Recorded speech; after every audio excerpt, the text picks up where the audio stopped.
Today, I'm on a mission. Aha! To move 15,000 tons of coal. That's how much it takes to power America. Along one of America's toughest lines. This is extreme. And get it to one of the nation's most important power plants. That's awesome.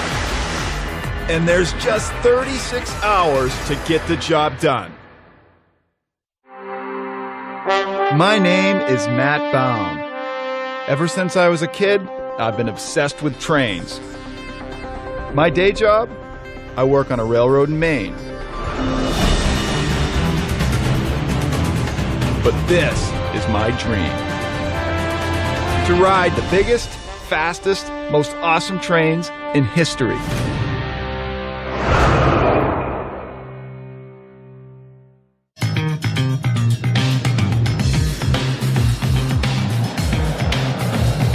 We're at the Consol Energy Bailey Prep Plant in Greene County, Pennsylvania. We're going to load one of America's most important commodities into one of our country's most important trains. Coal is the fuel that powers America. Over half the electricity in the U.S. comes from the nation's 600 coal-fired power plants. That means that every year, over 1 billion tons of coal are dug up and hauled across the country. That's enough coal to fill a train 94,000 miles long. If the coal doesn't reach the power plant, the lights go out. And the rail line that's going to get us there is Norfolk Southern. This isn't just any train. These Norfolk Southern coal trains can be up to and over 130 cars. That's 18,000 tons of train. That's a lot of responsibility for the engineer that has to haul this train over that track. And what a track it is. 300 miles of crucial and often treacherous rail running from the coal mines of Greene County, Pennsylvania, all the way to the power plant in Washingtonville. With just one goal in mind, turning coal into electricity. It's millions of cars of coal, just like this one, moving across America's rail lines. Man, that's a lot of coal.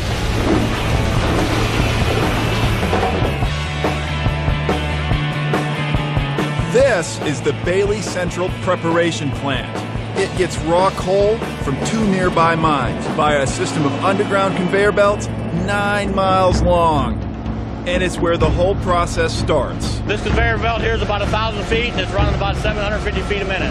Here, the raw coal is sorted and washed. Then it's broken down so much that you wouldn't even recognize it. Now, if I stuck my hand in there, what would happen? You're going to feel it just like water to you. Can I do that? Yes, you can. It feels like water and air. It feels nasty, first of all, but it feels like foam. It's really gross. The dried coal is stored in silos until it's ready to be loaded onto the train and freighted out. The line of coal cars leaving this plant every day stretches for 6 miles. This is the finished product. Raw power. I get energy right in my hands. This is the stuff that's going to go on our train. Before we get going, we have to get 15,000 tons of that coal loaded. This track goes right underneath the loading silo where the cars are filled with coal before they go on their 300-mile journey to the power plant. I want to see what's going on up there. Let's go check it out. Every year, the Bailey plant produces over 20 million tons of coal. Conveyor belts bring the finished coal down here to the loading facility. A locomotive pulls empty cars at a steady 0.4 miles per hour underneath this coal chute. When the car is lined up, the chute opens and a load of coal dumps into the car. Each open-topped aluminum car holds 120 tons of coal. They treat it at the plant up there, clean it, so it comes down here and gets loaded. This is Randy.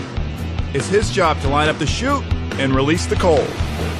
You're doing this with the joystick. You ever get Atari thumb from the joystick? Well, good question. Good question. It may look like fun, But this is no game. In the U.S., hauling coal is a $1.2 billion business. So Norfolk Southern tracks every single car all the way from the mine to the power plant. This thing right here is a reader. What it does is it reads a tag on the side of the car right here. It's kind of like when you go to the grocery store with a bag of chips and they scan it on the UPC. That tag will tell a computer where this car is anywhere in America. And there are other details about each car that are just as important, like how much each car weighs. Because we can't risk having an overloaded train on the steep grades of the Alleghenies. That could mean a runaway train, and that spells disaster. Right here we have the car scale. What it does is the train comes into the coal plant, it weighs the empty car, so they know how much coal to put in it when they're loading it. It's very sensitive, so if I jump up on this car right here, they can tell you how much I weigh inside, but I don't really want to tell you that right now.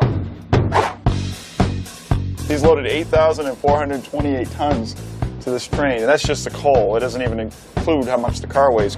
And he's at 71, he still has about 35 cars to go. Norfolk Southern has a fleet of more than 35,000 coal cars, and they have to make sure that coal is the only thing they're carrying. I notice he's over here looking at a screen, seeing what's in the car, right? Correct. Do you guys ever find anything else in there, like boards or tires or? Oh, we've found soccer balls, baseballs, bicycles, and even humans. Ooh, I don't think we want to talk about that. I figured that you guys had found bodies in there before. Well, he was live. Oh, it was alive, a hobo? Yes. Yeah. Yeah, he was drunk and passed out. Oh. All right, Randy, I gotta admit, you're making this look pretty easy. Can I give it a try? Sure, yeah. All right. I mean, if you spill, you got a shovel, right? Yeah, that's what the cameraman's for. Coal has been burned for heat and fuel for thousands of years. But it was the Industrial Revolution and the invention of the coal-fired steam train in the early 1800s that sparked the huge demand for coal in America. By the 1880s, coal was being used to make electricity for homes and factories across the U.S. Because it was cheap and plentiful, coal soon became America's leading source of energy. So this coal I'm about to load is serious business. I have to concentrate and make sure it all gets onto our train and fast. We've got electricity to make. Now you can start lowering it. Keep going. And then you go to your left, and that'll open the gate. Now go ahead and lower it more. Right there. And then once it comes up against the rubber, you'll want to raise it maybe 6-8 inches. Okay. Raising the chute to the correct height takes a lot of skill. If it's too low, it can damage the edge of the car. And if it's too high, the coal will spill out. That's it. You're doing good. First time loaded. You gotta pay attention, Yeah. for sure. All right, this is it. The train's loaded. We're gonna take this coal to the power plant. Toot toot. What could possibly go wrong?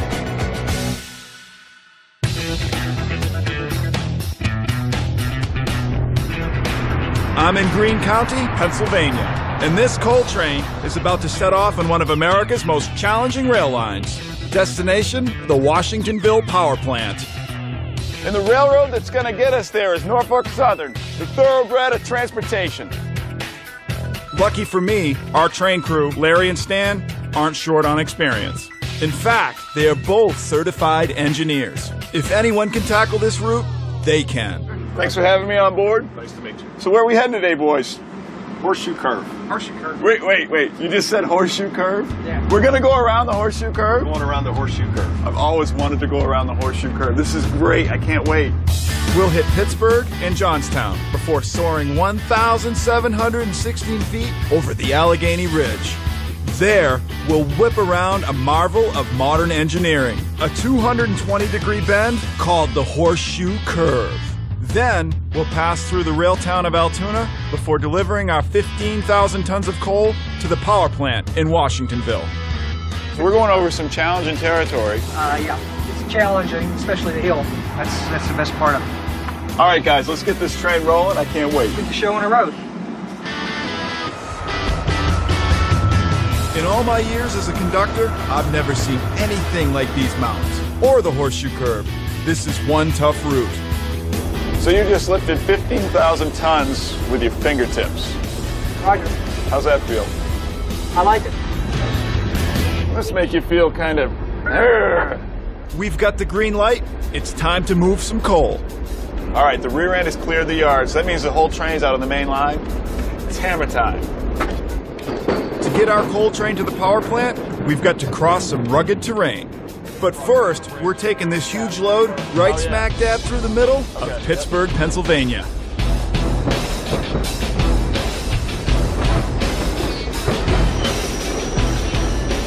This bridge is huge. It's going to be more than a half-mile long. It's known as the Steel City. Right now, we're crossing the Ohio River, coming into Pittsburgh. But in the 1900s, it was coal that powered the factories that made Pittsburgh famous. Today, millions of tons of coal pass through this city every year. But getting this mile-long train through the mountains safely is no breeze. It takes patience, skill, and something train engineers call instinct. Larry is over here driving the train, or running the train, that's the more technical term. And he's got all kinds of levers, and there's a lot of machinery he's working. What people might not realize is that being an engineer takes a little more than that. There's a thing called instinct. He can feel every little vibration, every little push, every little pull this train is doing right here in the seat. Too much vibration is a warning sign for the engineer. It means the speed of the locomotive needs to be adjusted. And he can anticipate what move to make. It's almost like a game of chess, where he's going to be about 4 or 5 moves ahead of where he is right now. I'll tell you what, Larry's a darn good engineer. I've ridden with a lot of engineers in my lifetime, and Smooth as silk. yep, it's very smooth.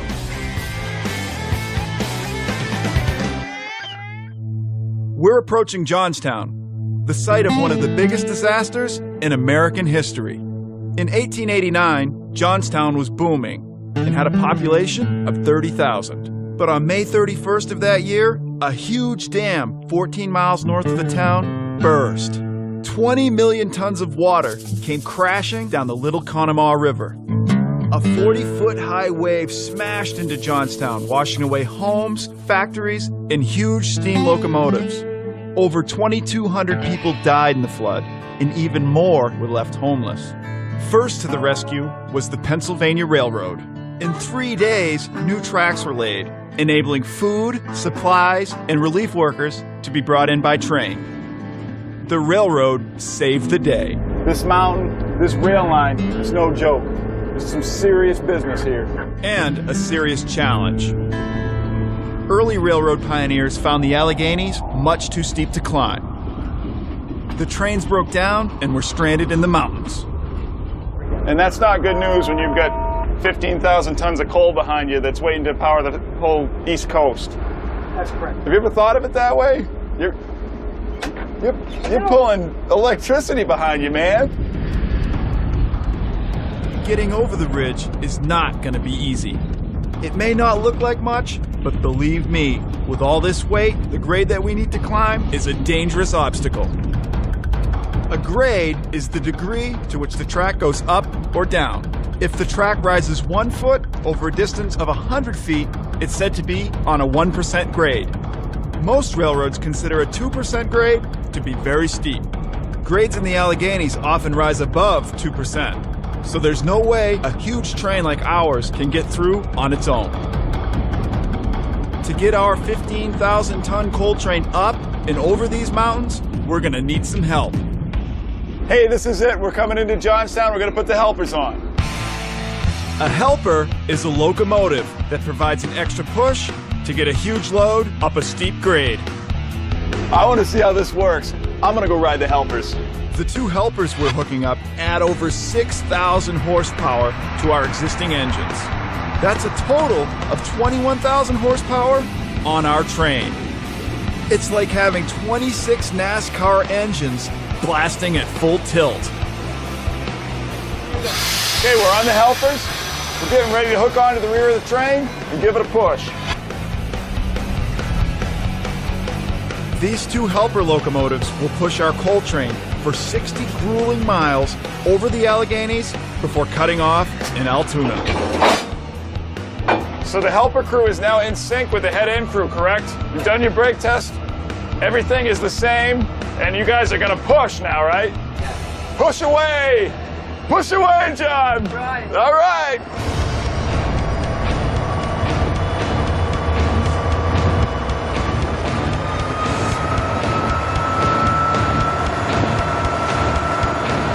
To make it up and over this mountain, Norfolk Southern is going to use 6 engines. 6 engines. You hear that right here behind me? These engines are using all the power they have to make it up and over this mountain. Wow, you guys really put these engines through their paces. This is unreal. The helper crew are in constant radio contact with the head-end crew who are running the locomotive at the front of our train. They'll tell us just how much juice to give our helper locomotive. Right now, we're getting close to full throttle. I can feel it. We're bearing down now. Yeah, we're bearing down. This thing's really starting to push now. You can feel it in the seat. We must be getting pretty close to the top because I can really feel it. These engines are pushing hard. We're slowing down. Are you scared? I am. In my experience, it's a hard enough job to get a train safely to its destination on a straight track. These inclines take it to another level. So we're actually going to have the head end going down the hill, and we're still going to be pushing. Going up the hill, yeah. That's amazing. Yes. That takes a lot of skill. With the head end over the mountain, John is performing a delicate balancing act. If we push too hard, we could cause the lead locomotive to lose control. If we don't push hard enough, we're not going to make it over. We're in full throttle right now. We're at 10 miles an hour, right on our knees, just pushing against this train. This is extreme. This is crazy. And you're not scared. Got about 4 miles to go. This is just like being on a roller coaster going up to the top. Getting over the Allegheny Ridge can stress any locomotive. And we don't even want to think about breaking down up here. So every locomotive on this train has been put through extensive testing at the Juniata Locomotive Shop in Altoona. This is the Juniata Locomotive Facility. It's one of the oldest locomotive shops in the country. When Norfolk Southern needs to do an engine overhaul, they bring their engines here. This place is huge. Juniata's shops cover a total of 30 acres. That's more than 22 football fields. It's one of the busiest locomotive shops in the world. They service 300 to 500 locomotives here per year. And when they say service, they mean service. The Juniata repair shops can perform every type of locomotive repair.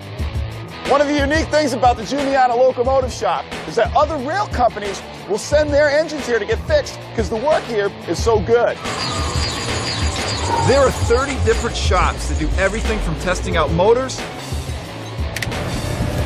I just pressed that button, Jeff. That's 750 horsepower right there. Right. To replacing key engine parts.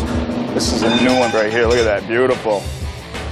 They even have a giant turntable that makes sure the right locomotive ends up in the right bay. I notice there's a speed button there. Can it really go fast? We can crank her the whole way up if you like. Can you scratch like in a rap video on the turntable? Yes, we can. But the coolest thing about this place is how they move locomotives from shop to shop. This is amazing. This 200-ton crane has lifted this 390,000-pound locomotive. It's moving it from over there to over here so they can work on it. Try doing that at the gym.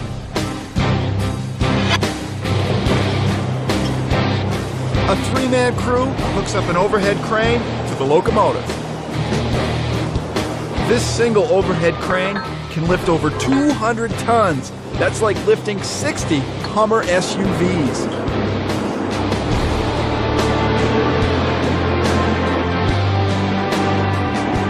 Once the overhead crane is in place, it's time to get lifting.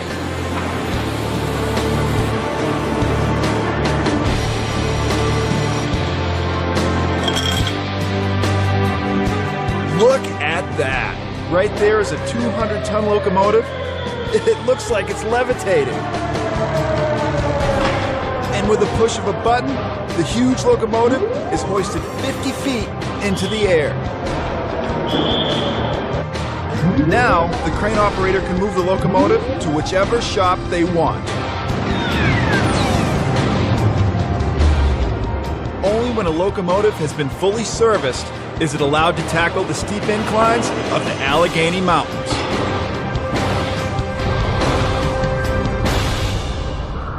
I can smell the mountain air and my ears are popping. We must be getting close to the top. They told us they got a clear signal, and we're about to go over the top of the mountain. This is it. I can feel it. Fasten your seatbelt. That's not very encouraging. There are no seatbelts.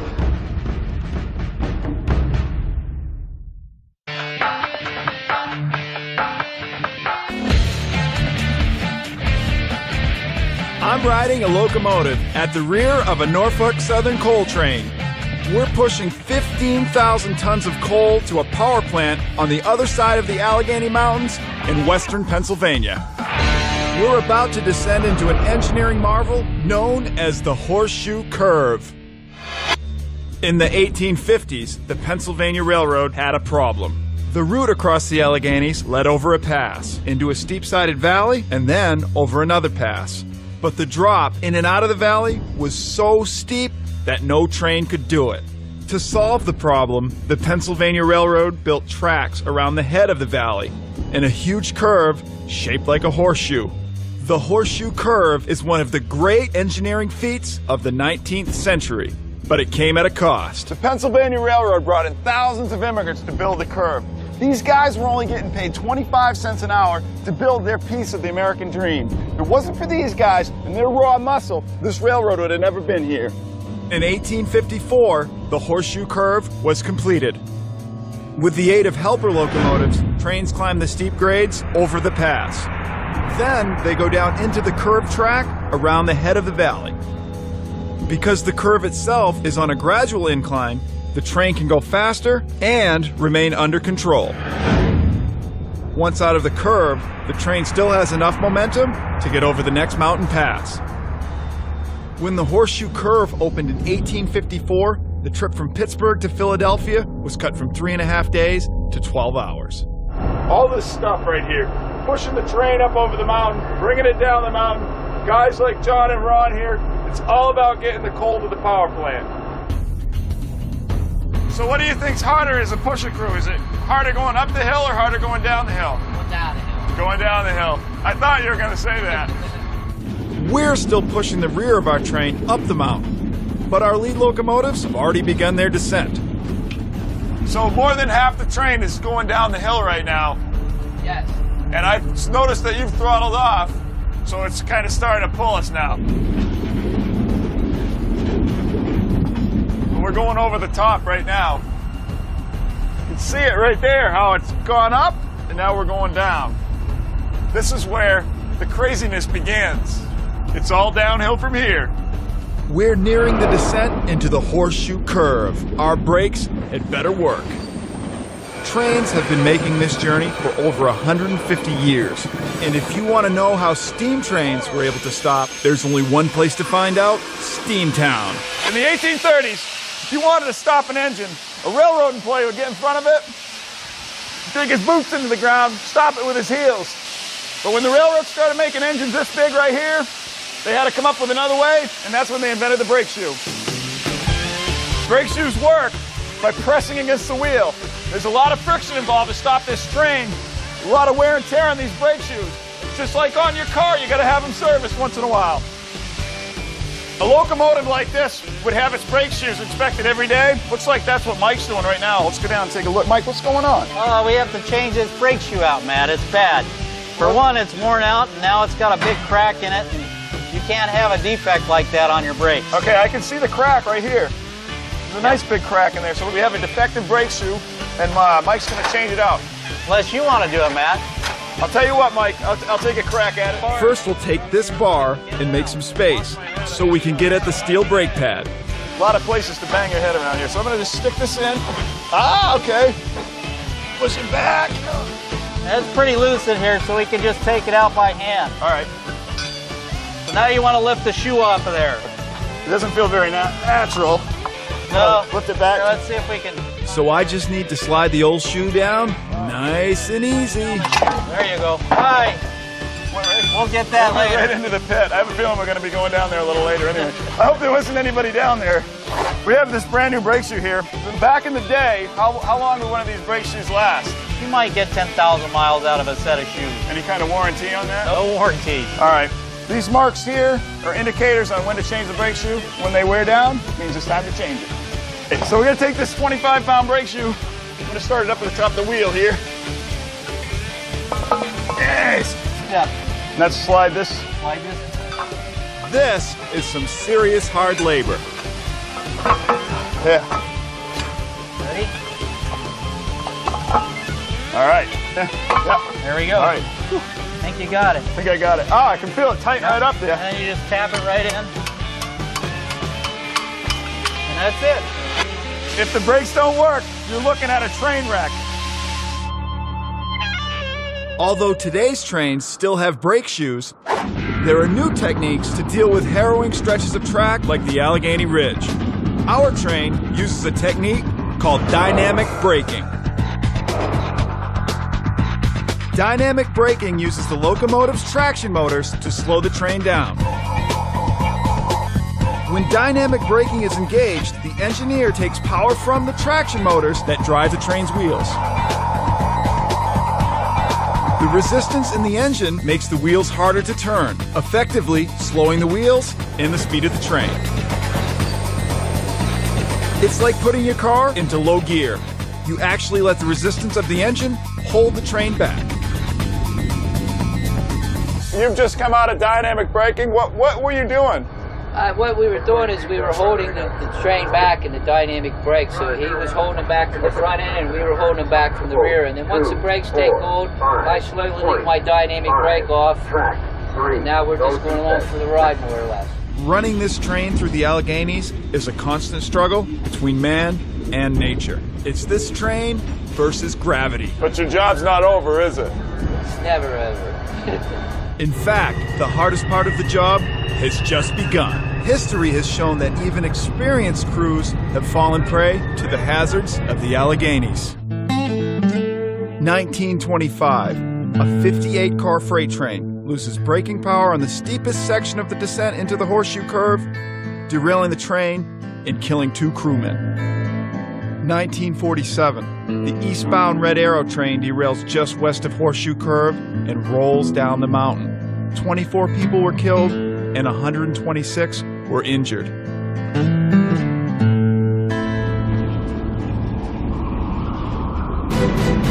I hope we're not going to make that kind of history today, because we're now entering the Horseshoe Curve. That is incredible.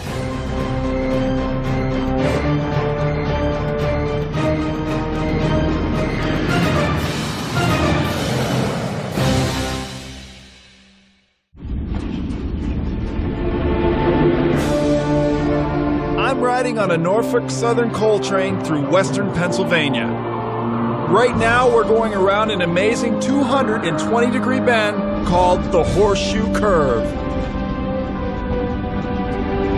I've always wanted to go around Horseshoe Curve.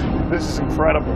The Horseshoe Curve is 1,800 feet across and a half-mile long, which is why we can see the other end of our mile-long train from the engineer's window. It's directly on the other side of us. That is incredible. In 1966, the Horseshoe Curve was designated a National Historic Landmark. And every year, over 500,000 people come to watch 15,000-ton trains like ours whip around the curve. Woo-hoo-hoo! Yeah! Since the 1850s, this route has been a vital artery linking the resource-rich hills of western Pennsylvania to the East Coast. So important, in fact, that in World War II, the Horseshoe Curve was the target of a Nazi bombing plot. In 1942, 8 Nazi agents set out on a deadly mission to destroy American supply lines to the East Coast. The goal? To cripple cities like New York and Washington and bring the country to its knees. The plot was only foiled when 2 of the German agents turned themselves in to the FBI. We can only guess what would have happened had the plot been carried out. The dangers facing today's crews aren't the stuff of spy thrillers, but they're just as scary. The steep grades and heavy traffic along this route mean a daily mashing of steel wheels and steel rails. In fact, more than 70 trains per day pass through the curve. And with that comes the constant threat of a derailment. So Norfolk Southern needs to make sure that this curved rail holds up.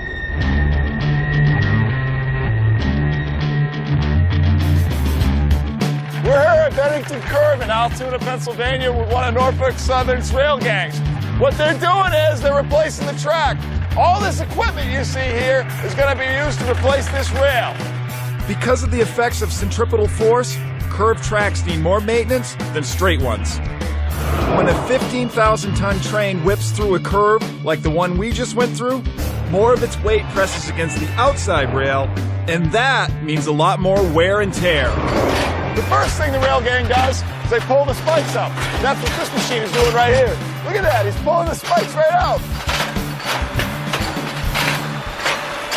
Once the spikes are out, another team fills in the holes. What's going on here? This looks like you're squirting mustard or something. But it's not really mustard, is it? It's actually an epoxy glue that hardens and helps the hole keep its shape until the new spikes are ready to be put back in. Can I give it a try? Sure. This stuff hardens in seconds, so you've got to be quick and have good aim. Otherwise, the gun will clog up with dried glue. And this crew doesn't have time for do-overs. What hole am I looking for here? Just the two. These two? Empty holes. All right. And when it fills up, just pull away? Yep. That didn't look good. You gotta keep squirting or it'll harden up inside there.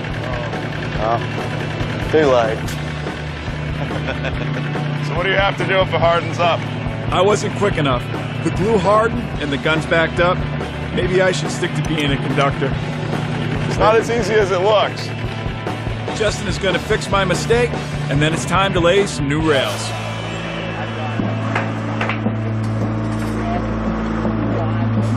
This guy has to put thousands of pounds of steel rail just in the right spot. This is a precision job. Is it harder to work on straight track or curved track? Well, it creates more pressure in a curve, so that gives us more problems with the rail wanting to move on us. This section of the rail gang replaces old rails with new ones. Creating curved rail is a precise operation. The crew needs to make sure that the new rail is in exactly the same place as the old rail that it's replacing. So he goes back and forth between the new rail and the old rail that you're pulling out. And Bennington Curve looks like it's pretty sharp. It so is you a guys, pretty steep curve. You have your hands full today. Once the new rail is in place, it is then heated so that the rail won't expand or contract when the weather changes. Then it's time to drive in the new spikes to keep the rail in place. The machine's doing the work, but he's lining it up with his eyes. If he misses, the spike's gonna fly. For every mile of rail, there are 10,000 spikes, each weighing just under 1 pound. The crew doesn't have time to run down stray spikes, so precision is key.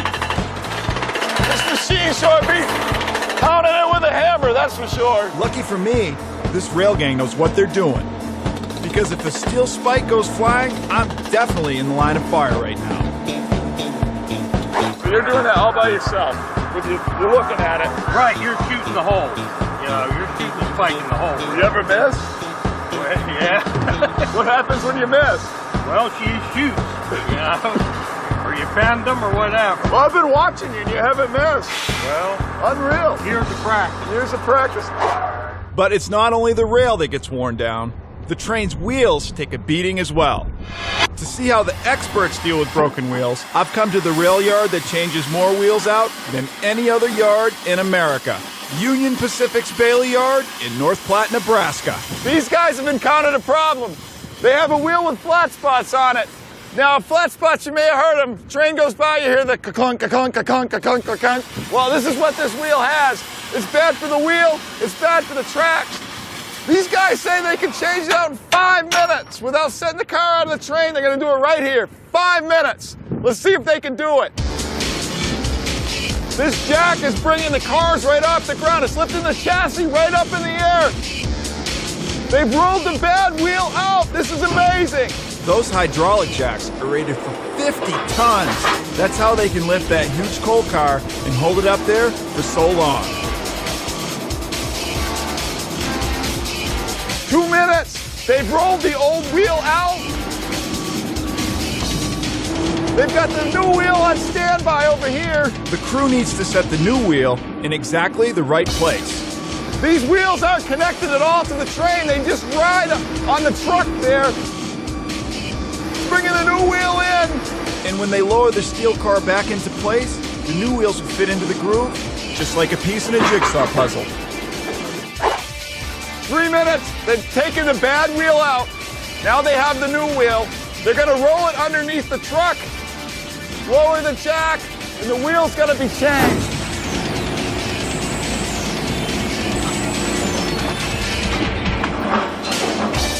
60 seconds left. The only thing they have left to do is get the hydraulic jack back out. Changing out a coal car's wheels used to take 2 weeks. But these guys make it look like they're changing a bicycle tire. Absolutely incredible. 4.5 minutes. They changed this wheel out right here in 4.5 minutes. Even NASCAR pit crews have come down to check out how these guys do the work. This train is now ready to go. It's because of the expert maintenance of both the track and the wheels that our Norfolk Southern coal train has made it through the Allegheny Mountains in one piece. Well done. We made it over the mountain, through the tunnel, around the curve. You guys are the greatest, man. Thanks. You're very welcome. Here we are in Altoona. We're going to cut the helpers off. I'm going to head to the head end. Hey, thanks a lot, Ron. We are only 115 miles from the Washingtonville power plant. Back in the lead locomotive, the mission to deliver the coal that powers Pennsylvania is far from over. There's one final challenge up ahead. Once the horseshoe curve was complete, trains could cross the Allegheny Mountains far more easily and in greater numbers. By the mid-20th century, coal mining had gone from a budding industry to the lifeblood of the nation. Today, America's status as an economic powerhouse is due in large part to coal energy and the trains that carry it. Our 15,000-ton coal train has weathered the steep climb into the Allegheny Mountains and has survived the perilous plunge through the horseshoe curve. We're now arriving at the PPL power plant in Washingtonville. This is where coal becomes electricity. All right, we finally made it. Now the next thing to do is get the coal off the train into PPL's boilers. That's what it's all about.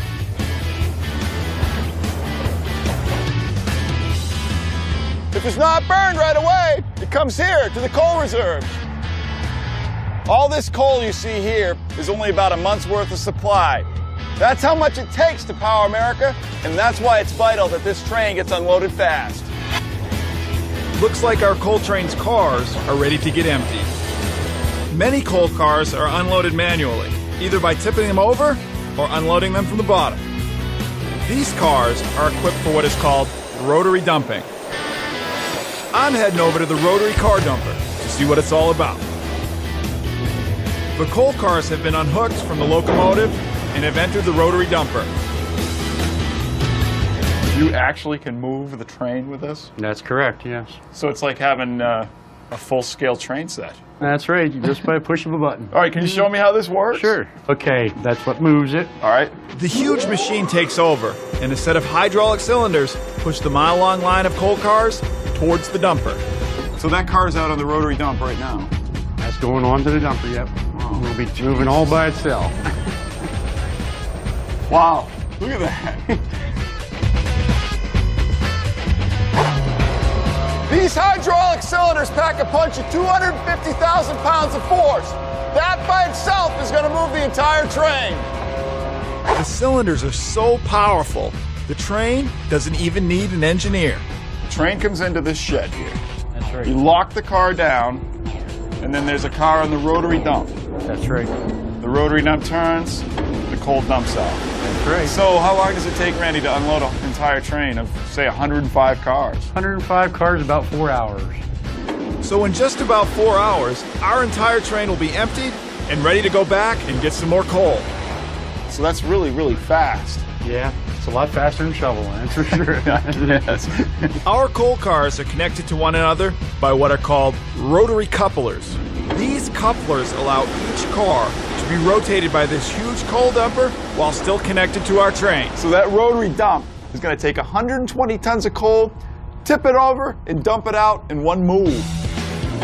It makes the coal dumping process much more efficient, and it's fun to watch. The coal pours out and it goes to the plant. That's right. And then you're powering 1 million homes. That's right. You realize how much power you actually have here? That's a lot. Just You know, it's hard to fathom it, you know, what we can generate here. Yeah. In fact, this power plant goes through over 4 million tons of coal each year. That's enough coal to fill Yankee Stadium. Wow! That's a lot of coal! That's awesome! You're gonna actually let me do this? That's right. Okay.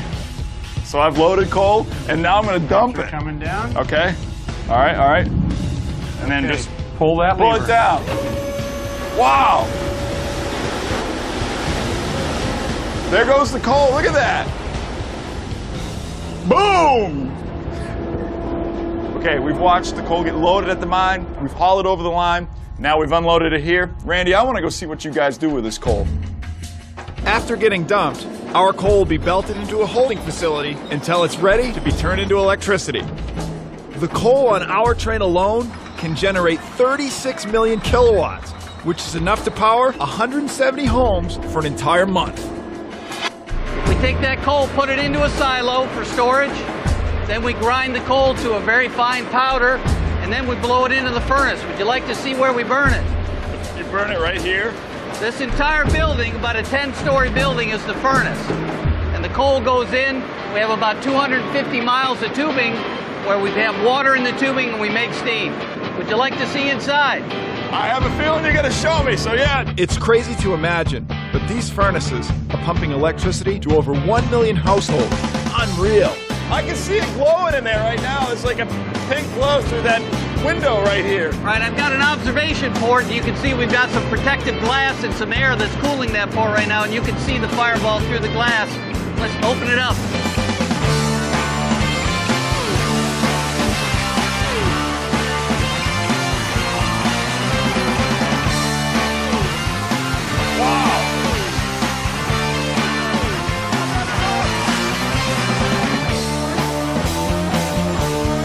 That is some serious coal-fired power, and it's hot. I hope I still have my eyebrows. That hissing sound, what was that? Was that the... That was some seal air that we were using to help protect you and shield you from the heat. Okay, what if that wasn't there? If that wasn't there, you'd be experiencing a lot of that heat would be coming out from the boiler. How hot is the fire in this furnace? Matt, we're burning it over 1,500 degrees inside the furnace. You're telling me there's a thin wall between me and just being cooked alive? Absolutely, but you're very safe. We've got a lot of tubing, a lot of insulation. You're safe standing right here. You're making me feel good. They burn 13,000 tons of coal a day. That's one train a day. So, Mike, it's going to be absolutely essential that you get the trains in here. Without the train, I don't have the fire, I'm not generating steam, and ultimately not making electricity. Amazing. This is what it's all about. These generators bring power to over 1 million homes every year. All right, the last car is empty, and the lights are still on in Pennsylvania, thanks to all the hardworking people along this rail line. This Norfolk Southern coal train journey was a dream come true. I helped load 105 cars with over 15,000 tons of coal. I got to ride in a helper locomotive and push all of that coal up into the mountains. Saw massive locomotives hoisted into midair, and even got to take the ride through the Horseshoe Curve. To top it off, I helped keep Pennsylvania's power supply on. Mission complete.